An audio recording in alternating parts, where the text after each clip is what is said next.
Neața! Mă pregătesc să încep o nouă zi, însă nu mă pot decide dacă mi-aș dori să o petrec în compania unor bucle frumoase, mai mult sau mai puțin legere, a unor șuvițe creponate sau, din contră, a unora perfect întinse. Până să mă hotărăsc, am aliniat aici un set de accesorii pentru păr, gata să-mi propună o gamă variată de stiluri.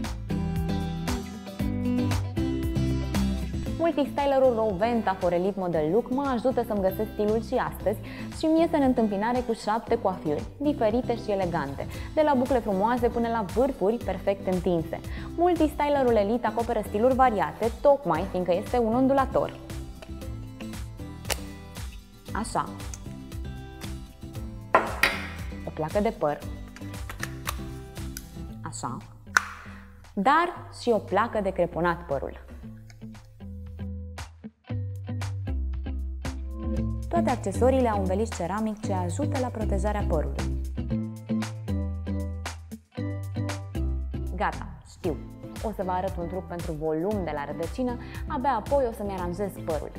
Acum, parcă nu mi-aș tapa părul, procedura mi se pare nepotrivită pentru zi. În altă ordine de idei, n-aș folosi nici produse de styling aplicate la baza scalpului, acestea tind să îmbâxească firul de păr. Pentru volum, secretul este creponarea rădăcinilor de la interior, cele pe care se sprijină întreaga coafură. Adică acestea, care nu văd lumina soarelui.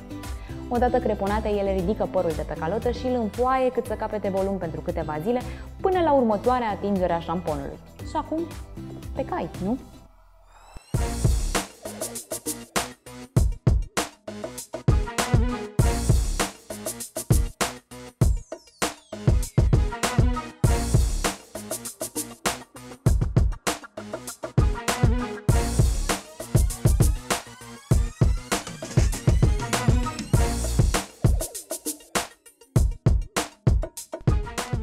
Au trecut mai puțin de 15 minute, eu am dat vârfurile mele întoarse pe unele perfect drepte, am adăugat un strop de volum la rădăcină și acum sunt gata pentru o nouă zi.